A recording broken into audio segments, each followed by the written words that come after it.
Bismillahirrahmanirrahim. Assalamualaikum warahmatullahi wabarakatuh. Semangat pagi solih-solihah yang dirahmati Allah. Bagaimana kabarnya hari ini? Bagaimana puasanya? Ustazah doakan semoga solih-solihah dimudahkan ya dalam berpuasa. Solih-solihah, pada kesempatan kali ini Ustazah Fitra akan melanjutkan kisah dalam surah Nabawiyah. Kali ini Ustazah akan menyampaikan kisah yang berjudul Kelahiran Muhammad dan yang menyusukan.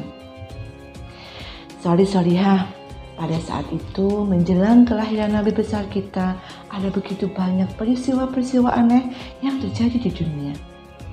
Peristiwa itu terjadi seakan-akan menyambut kedatangan Nabi besar yang ditunggu-tunggu oleh dunia.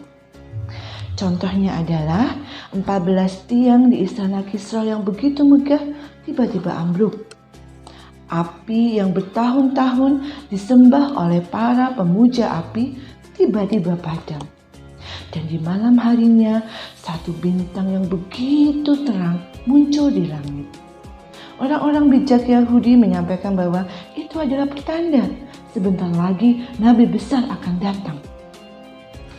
Keesokan harinya, di pagi yang cerah, pada hari Senin 12 Rabiul Awal tahun Gajah, Aminah melahirkan seorang bayi laki-laki. Banyak orang yang melihatnya menyampaikan bahwa bayi itu sangat rupawan. Aminah begitu gembira menyambut bayinya yang sudah dinantikan lama. Kemudian Aminah memerintahkan salah seorang pembantunya untuk memberitahukan kepada Abdul Muthalib sang kakek. Aminah berkata, "Pergilah kepada Abdul Muthalib, katakan kepadanya, telah lahir seorang bayi untuknya, maka bersegeralah datang untuk melihatnya." Sang pembantu itu pun bergegas untuk menemui Abdul Muthalib. Betapa gembiranya Abdul Muthalib mendengar berita itu. Beliau segera bergegas untuk datang dan menyaksikan cucu tercintanya. Ketika datang, langsung diambilnya bayi yang ada pada pelukan sang ibu, kemudian ditimbangnya dengan penuh kasih sayang. Hatinya penuh dengan rasa sayang. Abdul Muthalib berkata, "Kau mengingatkan aku pada anakku yang sudah meninggal, maka kehadiranmu menggantikan anakku."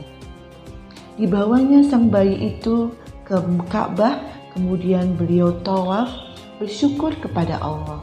Beliau pun memanjatkan doa kepada Allah. Tak lama kemudian, Abdul Muthalib memerintahkan untuk menyembelih unta dan mengundang penduduk Mekah untuk makan bersama sebagai tanda syukurnya. Saat itu salah seorang dari yang hadir bertanya kepada Abdul Muthalib, "Wahai Abdul Muthalib, siapakah nama bayi ini, cucumu ini?" Abdul Muthalib berkata, "Muhammad." Nama Muhammad itu adalah artinya terpuji.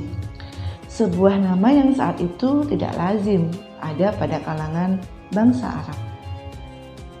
Salah seorang dari yang hadir pun juga bertanya, "Kenapa kau tidak memberikan nama seperti nama nenek moyang kita?" Abdul Muthalib menjawab, "Aku ingin dia bernama Muhammad, dia terpuji, disayangi oleh Tuhan yang ada di langit dan juga makhluk yang ada di bumi." Masya Allah.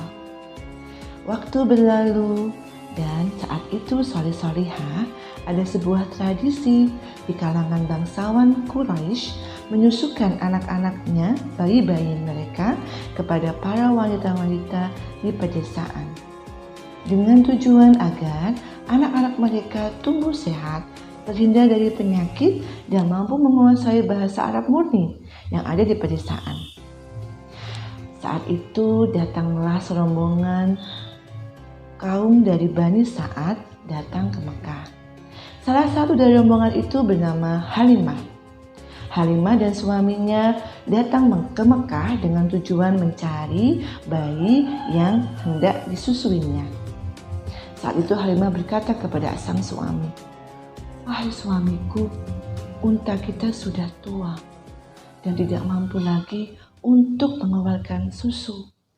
Anak-anak kita menangis kehausan kelaparan di malam hari. Kita harus mencari seorang bayi untuk bisa aku susui.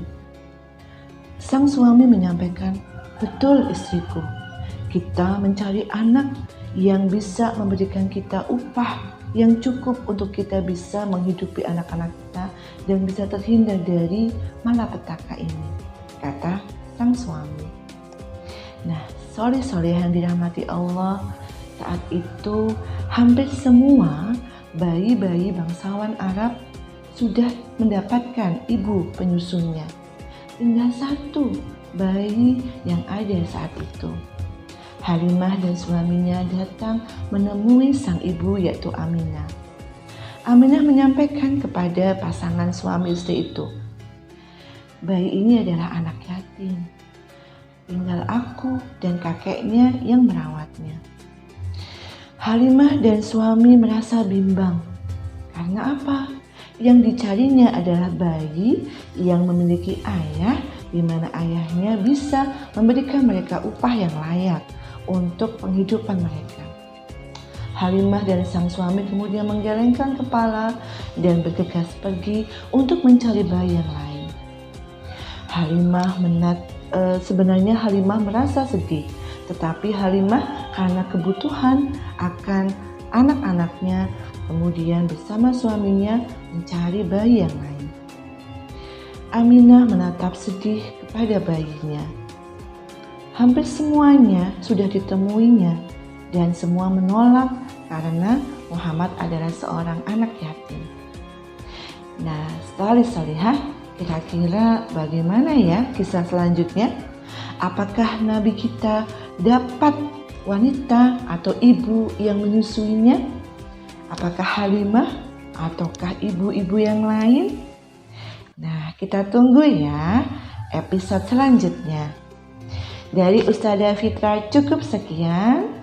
Ustadzah berharap semoga Soleh-Soleha semakin bisa mengenal Rasulullah tercinta kita dan semakin dekat dengan beliau, mencintai beliau dan mengikuti sunnah-sunnah beliau. Ustadzah mohon diri, pamit undur diri. Terima kasih atas perhatiannya. Sampai jumpa lagi. Wassalamualaikum warahmatullahi wabarakatuh.